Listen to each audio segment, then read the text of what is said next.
In a village nestled between rolling hills and a whispering forest, lived a young girl named Ilara. She wasn't known for grand deeds or heroic acts. Her days were simple, filled with small, quiet moments of kindness. She'd mend a neighbor's fence, share her bread with stray animals, or sing to the wilting flowers in her garden until they seemed to stand a little taller. The villagers, busy with their own lives, often overlooked Ilara's gentle spirit, seeing her as just a quiet girl with a soft heart. One evening, as twilight painted the sky in shades of lavender and rose, a strange and beautiful bird landed in Ilara's garden. It was the moonbird, a creature of legend, said to visit the earth only once a century. Its feathers shimmered with the light of 1,000 stars, and its eyes held the wisdom of the ages. But the magnificent bird was in distress. One of its tail feathers, the most radiant of them all, was missing, and without it, the bird couldn't fly back to its home on the moon. The moonbird's sorrowful song drifted through the village. My feather, my light, my passage home. Lost in the mortal realm, I am doomed to roam. Hearing the cry, the villagers gathered. A wealthy merchant, known for his vast collection of rare artifacts, stepped forward. I will find your feather, great bird, he declared, his voice booming with confidence. My caravans search the farthest corners of the world. They will bring it back, and in return I ask only for a single feather from your wing, a treasure beyond compare. He dispatched his fastest riders, sending them to bustling cities and exotic markets in a grand public display of his resources. Next, a valiant knight, his armor gleaming in the fading light, knelt before the bird. I shall retrieve your feather, he pledged. I will face any beast, cross any treacherous mountain, and search every dark cave. My reward will be the honor of this quest, a tale to be sung for generations. He rode off with great fanfare, his banner flying high, his quest a spectacle for all to see. A clever scholar also approached, her eyes sharp and analytical. Logic will be our guide, she announced, unrolling a large, ancient map. The winds, the bird's trajectory, the alignment of the stars. I will calculate the exact location of the lost feather. All I ask in return is to study its celestial properties, to unlock the secrets of the cosmos. She and her apprentices set to work, their calculations and debates filling the village square. Days turned into weeks. The merchant's caravans returned empty-handed. The knight came back, his armor dented and his spirit weary, with no feather to show for his bravery. The scholar, surrounded by charts and diagrams, could only sigh in frustration, her calculations leading to naught. The moonbird grew weaker, its celestial light dimming with each passing day. The village, once buzzing with the excitement of the grand search, now fell into a somber silence. The great efforts had failed. Throughout this time, Ilara had watched from the edge of the crowd. She had no wealth, no strength, and no great intellect to offer. All she had was her simple, compassionate heart. Seeing the bird's despair, she felt a deep pang of sorrow.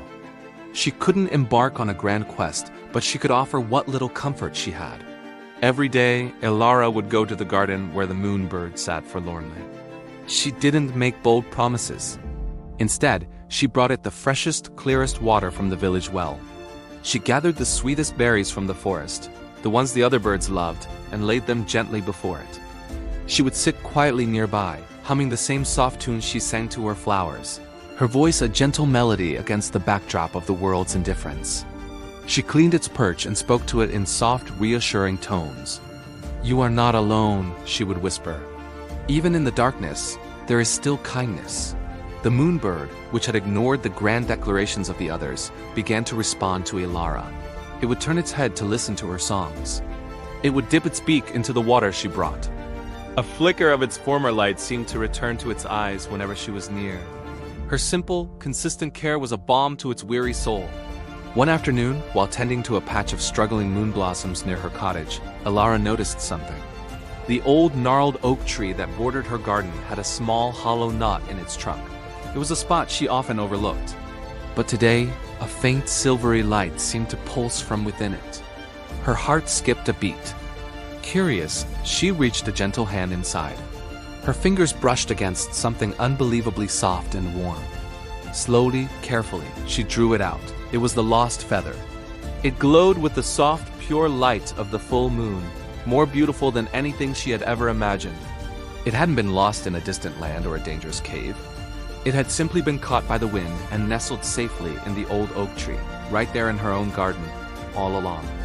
The grand searches had looked far and wide, but the treasure was hidden in a place of quiet humility. Ilara's heart pounded with joy. She ran to the garden, her bare feet flying over the soft earth. She knelt before the moonbird and held out the feather. "I think this is what you've been looking for," she said softly. As the feather touched the bird's tail, a wave of brilliant silver light washed over the entire village. The moonbird was whole again, its radiance restored, more magnificent than ever. The villagers, drawn by the light, gathered in silent awe.